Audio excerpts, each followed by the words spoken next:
Okay, इस video में हम डिस्कस करेंगे कि point representation of a complex number से क्या मुराद है। मान लें कि हमारे पास एक कम्प्लेक्स नंबर गिवन है कि लेट जी जो कि इक्वल है a प्लस बी आयोटा के। अब देखिए यहाँ पर ये जो a और b हैं ये दोनों बिलोंग करते हैं सेट ऑफ रियल नंबर से, और अगर हम एक ऑर्डर्ड पेयर चुने a b तो इस कम्प्लेक्स नंबर को हम एसोसिएट करवा सकते हैं इस ऑर्डर्ड पेयर a b के साथ।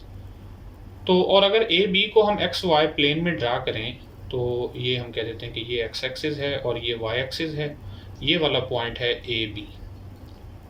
तो इसी को हम एक कम्प्लेक्स नंबर भी कह सकते हैं z that is equal to a plus b iota, क्योंकि हर कम्प्लेक्स नंबर को एक ऑर्डर्ड पेयर ए बी के साथ रिलेट किया जा सकता है। इसका मतलब ये हुआ कि ये जो एक्स वाई प्लेन है इसके हर पॉइंट को एक कम्प्लेक्स नंबर से रिप्रेजेंट किया जा सकता है।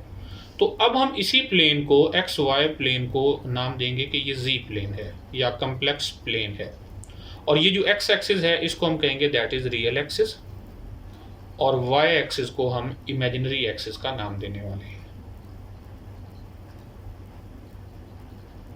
ओके, या फिर इसको प्योर इमेजिनरी नंबर भी कहा जाता है। अब यहाँ ओरिजिन से लेकर इस पॉइंट तक जो डिस्टेंस है इसको हम मेंशन करेंगे मॉड ऑफ z के साथ, और इसे हम कहते हैं मॉड्यूलस या फिर absolute value of a complex number. अगर हमारे पास कम्प्लेक्स नंबर है z equal a plus b iota तो इसका मॉड्यूलस या इसकी एब्सोल्यूट वैल्यू डिफाइंड है a square plus b square whole square root, और इसे लिखा जाता है z मॉड। अच्छा, ये क्या है? यानी इसका मतलब ये हुआ कि किसी भी कम्प्लेक्स नंबर का जो मॉड है उसका जो मॉड्यूलस है या उसकी जो एब्सोल्यूट वैल्यू है वो इक्वल होता है real part of the z whole square plus imaginary part of z square and whole square root. और ये हमें बताता है कि ओरिजिन से उस पॉइंट तक, उस कम्प्लेक्स नंबर तक का डिस्टेंस कितना है।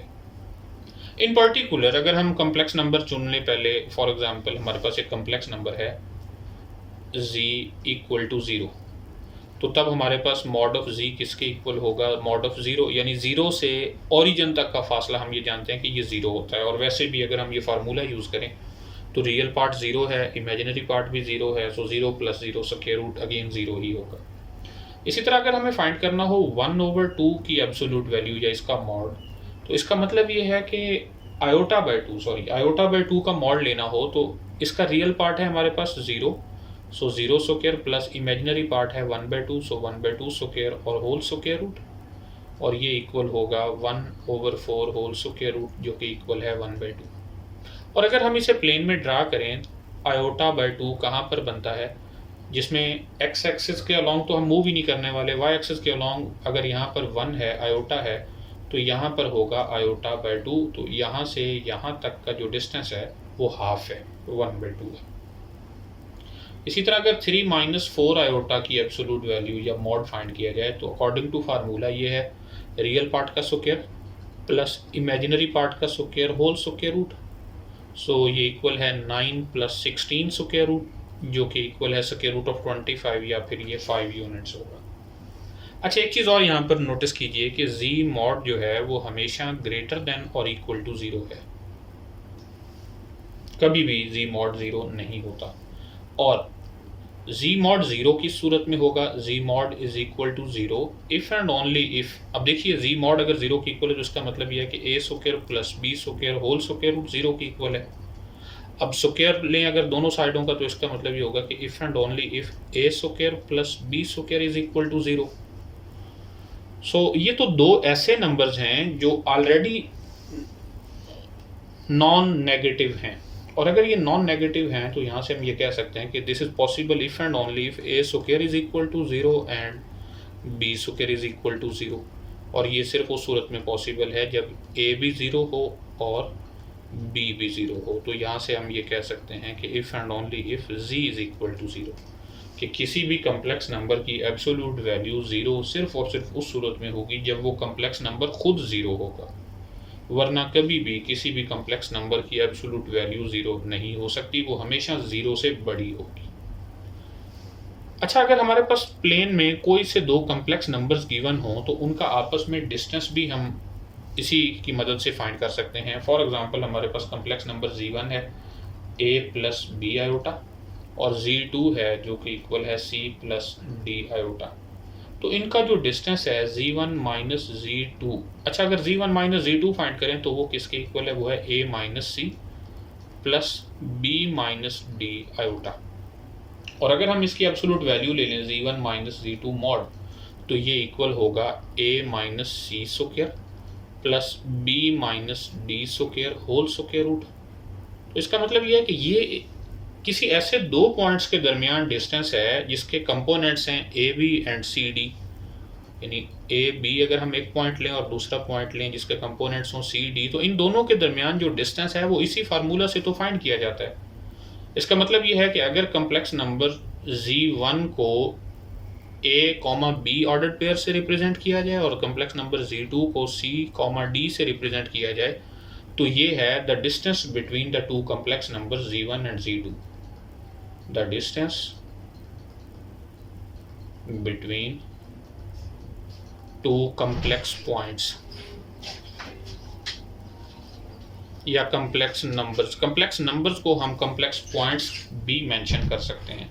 तो जब भी कभी दो कम्प्लेक्स नंबर्स के दरमियान डिस्टेंस फाइंड करना हो तो उसे z1 माइनस z2 मॉड का फार्मूला यूज़ करते हुए हम फाइंड कर सकते हैं।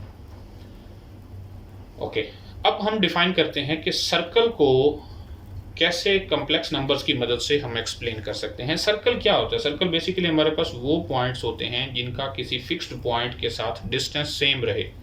फॉर एग्जांपल ये वो हमने पॉइंट फिक्स कर रखा है और इसे हम कम्प्लेक्स नंबर z नॉट से रिप्रेजेंट कर देते हैं। तो वो वाले तमाम पॉइंट्स जिनका डिस्टेंस, और अगर ये डिस्टेंस r हो तो वो तमाम पॉइंट्स जिनका z नॉट के साथ डिस्टेंस r ही रहे, वो एक सर्कल फॉर्म करते हैं। सॉरी, ये कंप्लीट सर्कल की तरह इसे देखिएगा। और अगर हम यहाँ पर कोई सा नंबर लें, for example this is z, तो ज़रूरी है कि z minus z naught mod जो है वो r के इक्वल हो। यानी सर्कल में ऐसे कम्प्लेक्स नंबर्स z होंगे जिनका z नॉट के साथ डिस्टेंस r के इक्वल होगा। या सर्कल को हम कुछ यूँ भी लिख सकते हैं कि circle is the collection of all those z belong to complex number c, यानी ऐसे complex number such that z minus z naught mod equal है रेडियस r के, और ये जो r है ये greater than or equal to 0 है। r एक फिक्स्ड नंबर है और z नॉट भी एक फिक्स्ड कम्प्लेक्स नंबर है। अगर हम इसको थोड़ा सा खोल कर लिखें तो ये सर्कल की इक्वेशन बन जाती है जैसे हम एक्स वाई प्लेन में डिस्कस करते हैं। देखिए, अगर हम z लें x प्लस आयोटा वाई और z नॉट ले लें equal h plus iota k for example, और r तो हमारे पास रेडियस ही है, तो z माइनस जी नॉट किसके इक्वल होगा, x माइनस h और plus y minus k into iota, और इसका मॉड किसके इक्वल होगा, z minus z naught mod equal होगा real part square plus imaginary part square whole square root.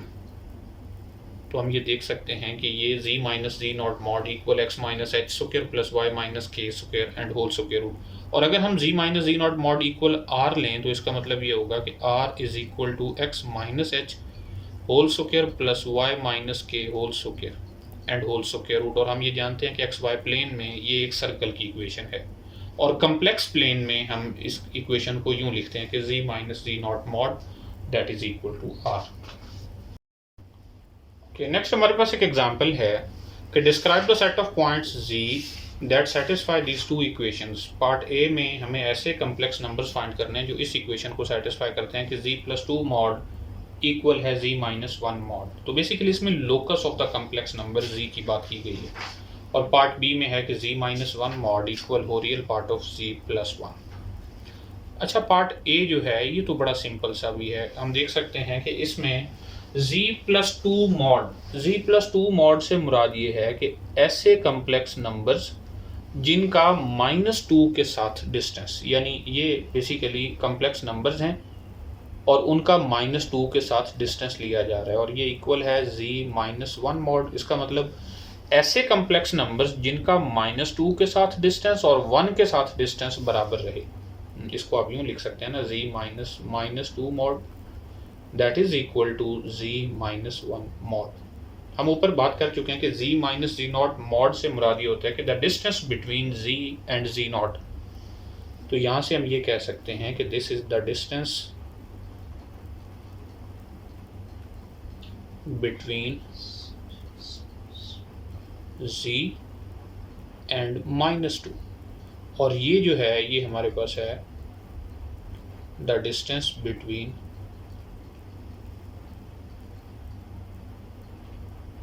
z and minus one, और इन दोनों को equal भी होना चाहिए। इसका मतलब ये है कि हमें ऐसे कम्प्लेक्स नंबर्स मालूम करने हैं जिनका -2 के साथ डिस्टेंस और 1 के साथ डिस्टेंस सेम रहे। ज़रा इनको थोड़ा सा हम ड्रा करते हैं। कम्प्लेक्स प्लेन में हम 2 पॉइंट ड्रा करने वाले हैं, -2 और 1। -2 है, यहाँ पे है -1 और यहाँ पर है -2। एक पॉइंट ये है और दूसरा पॉइंट है z इक्वल 1, तो ये रहा 1। अब ऐसे तमाम पॉइंट्स जिनका इन दोनों के साथ डिस्टेंस सेम है तो वो बेसिकली एक स्ट्रेट लाइन बनाएंगे और वो इन दोनों के दरमियान में लाइन होगी यहाँ पर। तो ये वो लाइन है जिसका इन दोनों पॉइंट्स के साथ डिस्टेंस बराबर रहता है, और ये लाइन क्या है, ये -2 और 1 के बिल्कुल दरमियान में से गुजर रही है, और -2 और 1 का मिड पॉइंट होता है -1/2। तो बेसिकली ये एक इक्वेशन है x इक्वल -1/2। तो इसका मतलब यहाँ से सिर्फ वो वाले पॉइंट्स हैं, ऐसे कम्प्लेक्स नंबर्स हैं जिनमें उनका रियल पार्ट -1/2 हो और इमेजिनरी पार्ट 0 के इक्वल हो, तो वो इस इक्वेशन को सेटिस्फाई करेंगे। अच्छा, ये तो था इसका ज्योमेट्रिकल इंटरप्रिटेशन, और अगर हम वैसे इसको सिंप्लीफाई कर लें तो ये ज़्यादा आसान हो जाएगा। देखिएगा कैसे। हमारे पास इक्वेशन है z + 2 mod that is equal to z - 1 mod. हम z की वैल्यू पुट कर देते हैं x + i/y। So x + i/y + 2 mod should be equal to x + i/y - 1 mod. अच्छा, मॉड लेना है तो इसका रियल पार्ट है x + 2। सो मॉड लेते हुए रियल पार्ट का स्क्वायर प्लस इमेजिनरी पार्ट का स्क्वायर और होल स्क्वायर रूट, ये लेफ्ट साइड का मॉड बन जाएगा। और राइट साइड पर रियल पार्ट है x - 1 और इमेजिनरी पार्ट y है। So x - 1 square plus y square whole square root, ये बन जाएगा।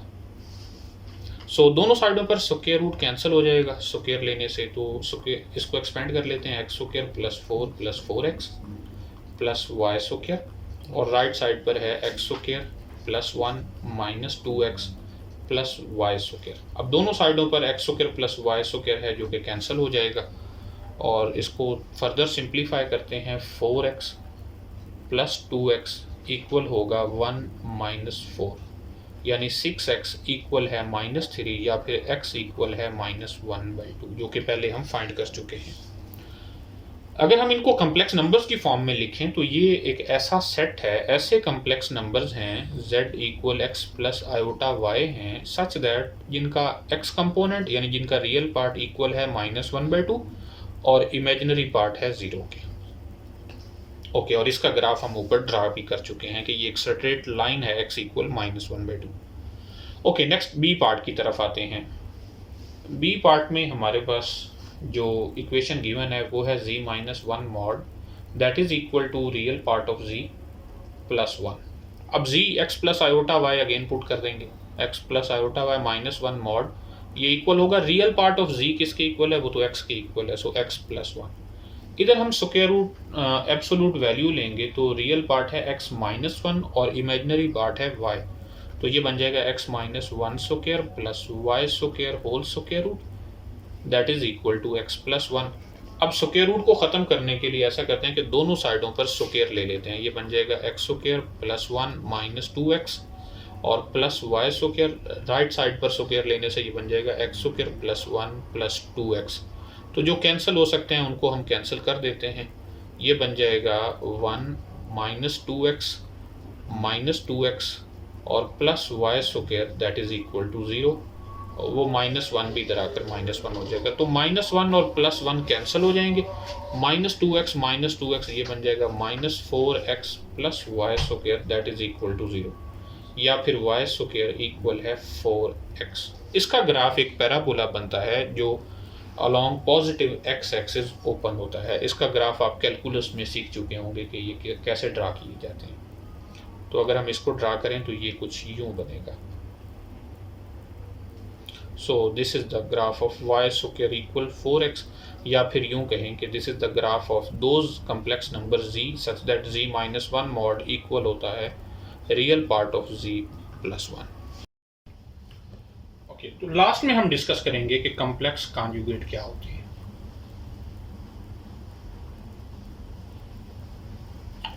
कम्प्लेक्स कॉन्जुगेट फाइंड करना बहुत आसान है। अगर हमारे पास एक कम्प्लेक्स नंबर हो z equal a plus b iota, तो इसका जो कॉन्जुगेट है वो z कॉन्जुगेट z के ऊपर एक लाइन लगाकर मेंशन किया जाता है और ये इक्वल होता है a माइनस बी आयोटा।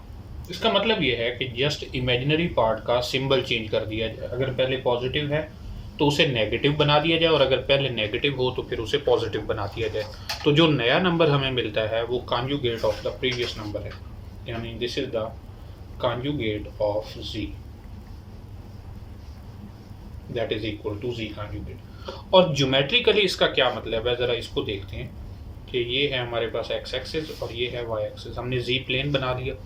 यहाँ हमारे पास एक नंबर है z जो कि इक्वल है a प्लस बी आयोटा। इसका मतलब ये है कि along x axis a units और अलॉन्ग y एक्सिस ये b यूनिट्स हैं। और अगर हम इसका कॉन्जुगेट लें तो वो तो है a माइनस बी आयोटा, यानी along x axis a units और फिर y के अलॉन्ग माइनस b, यानी उतने यूनिट्स नीचे की तरफ हम चले जाएंगे तो ये बनेगा हमारे पास z conjugate that is equal to a minus b iota.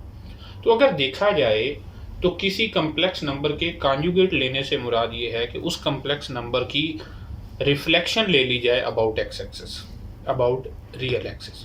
ये है ना हमारे पास z, अगर हम इसको रिफ्लेक्ट कर दें अबाउट पॉजिटिव x एक्सिस या ओनली x एक्सिस तो ये कुछ यूं बन जाता है ये। तो ये है हमारे पास कॉन्जुगेट ऑफ z। तो हम ये कह सकते हैं कि being conjugate it is the reflection of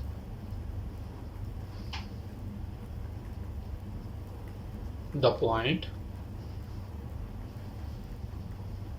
z that is equal to a plus b iota about x axis, या यूं है कि about real axis। For example हमारे पास एक कम्प्लेक्स नंबर है -1 + 5 आयोटा और हमने इसका कॉन्जुगेट लेना है तो ये इक्वल होगा -1 - 5 आयोटा। एक और कम्प्लेक्स नंबर है पाई माइनस आयोटा और हमने इसका कॉन्जुगेट लेना हो तो ये इक्वल होगा पाई प्लस आयोटा।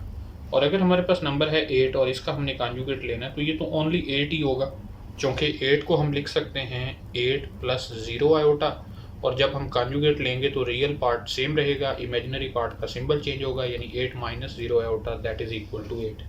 तो इसलिए हम ये कह सकते हैं कि किसी भी रियल नंबर का कॉन्जुगेट वो खुद ही होता है। रियल नंबर का कॉन्जुगेट लेने से उसमें कोई चेंज नहीं आती। अच्छा, एक और इम्पोर्टेंट प्रॉपर्टी है जिसे हम वेरीफाई कर सकते हैं कि z conjugate is equal to z if and only if z is real. अभी हम इसके बारे में बात कर चुके हैं कि किसी भी कम्प्लेक्स नंबर का कॉन्जुगेट वो खुद सिर्फ और सिर्फ उसी सूरत में हो सकता है जब वो खुद रियल हो, यानी इन रियल्स के अलावा और कोई ऐसे नंबर नहीं होते जिनका कॉन्जुगेट उनके अपने इक्वल हो। अच्छा, अब कॉन्जुगेट की कुछ प्रॉपर्टीज़ हैं कम्प्लेक्स नंबर्स के लिए, हम इन्हें बड़ी आसानी से वेरीफाई कर सकते हैं कि अगर हम एक कम्प्लेक्स नंबर z1 लें a प्लस बी आयोटा और एक और कम्प्लेक्स नंबर लें z2 that is c plus D iota, तो यहाँ से ये आपने वेरीफाई करनी है कुछ प्रॉपर्टीज़। नंबर 1 ये है कि z double conjugate is equal to c। देखें ना कि डबल कॉन्जुगेट से मुराद ये है कि एक मरतबा कॉन्जुगेट लिया किसी भी कम्प्लेक्स नंबर का तो उसका इमेजिनरी पार्ट का सिंबल चेंज हो गया, और अगर हमने दूसरी मरतबा कॉन्जुगेट लिया तो वो फिर से सिंबल चेंज हो गया, यानी बेसिकली जो पहले कम्प्लेक्स नंबर था उसमें कोई चेंज नहीं आई। तो इस वजह से हम ये कह सकते हैं कि z double conjugate is equal to z। Okay, next हमारे पास ये प्रॉपर्टी है कि दो कम्प्लेक्स नंबर्स को ऐड करके उनका कॉन्जुगेट लिया जाए या उनका कॉन्जुगेट लेकर उनको ऐड किया जाए तब भी उनमें कोई फ़र्क नहीं आता। z1 + z2 whole conjugate equal होता है z1 conjugate plus z2 conjugate, और ये आपने वेरीफाई करनी है इन दो कम्प्लेक्स नंबर्स को लेकर जो हमने ऊपर लिखे हैं। इसी तरह सब्ट्रैक्शन में भी है कि z1 minus z2 whole conjugate equal होता है z1 conjugate minus z2 conjugate. Next है, अगर दो कॉम्प्लेक्स नंबर्स को मल्टीप्लाई कर दिया जाए और फिर उनका कॉन्जुगेट लिया जाए, या उन दोनों का कॉन्जुगेट लेकर उनको मल्टीप्लाई किया जाए, तब भी इनमें कोई चेंज नहीं आती, यानी z1 z2 whole conjugate equal होता है z1 conjugate z2 conjugate. Next है कि z1 over z2 whole conjugate that is equal to z1 conjugate divided by z2 conjugate. Division में भी ऐसा ही है कि चाहे आप पहले उनको डिवाइड कर लें फिर कॉन्जुगेट लें, या कॉन्जुगेट पहले ले लें और बाद में उनको डिवाइड कर लें, फिर भी कोई फर्क नहीं पड़ता। ओके, नेक्स्ट है कि z mod that is equal to z conjugate mod. अब मॉड से मुराद ये है कि ओरिजिन से डिस्टेंस, हमने ऊपर भी देखा कि ओरिजिन से डिस्टेंस उनका सेम ही रहता है, just reflection about x axis हो जाती है कॉन्जुगेट लेने से। तो इसलिए चाहे कम्प्लेक्स नंबर का मॉड लें चाहे कम्प्लेक्स नंबर के कॉन्जुगेट का मॉड लें, आंसर दोनों सूरतों में एक सा ही होगा। अब जो नेक्स्ट प्रॉपर्टी हम लिखने जा रहे हैं ये बड़ी इंपॉर्टेंट है। किसी भी कम्प्लेक्स नंबर को उसके कॉन्जुगेट के साथ अगर मल्टीप्लाई कर दिया जाए तो वो एक रियल नंबर मिलता है और वो होता है z मॉड होल स्क्वायर। ये हम सबसे ज़्यादा यूज़ करने वाले हैं। और लास्ट में हमारे पास 8th प्रॉपर्टी है कि 1 ओवर z जो कि z इनवर्स है, जिसे हम z पावर -1 भी लिखेंगे, ये इक्वल है z conjugate divided bye z mod square. ये कैसे हम वेरीफाई कर सकते हैं? अगर आप इसके साथ z कॉन्जुगेट से मल्टीप्लाई और डिवाइड कर देते हैं तो ये इक्वेशन बन जाएगी। तो ये हमारे पास कुछ कॉन्जुगेट और कम्प्लेक्स नंबर्स की प्रॉपर्टीज़ थी जिनको हमने इस वीडियो में डिस्कस किया। नेक्स्ट वीडियो में हम ये डिस्कस करेंगे कि कम्प्लेक्स नंबर्स को पोलर फॉर्म में कैसे चेंज किया जा सकता है, आर्गूमेंट कैसे फाइंड किया जा सकता है।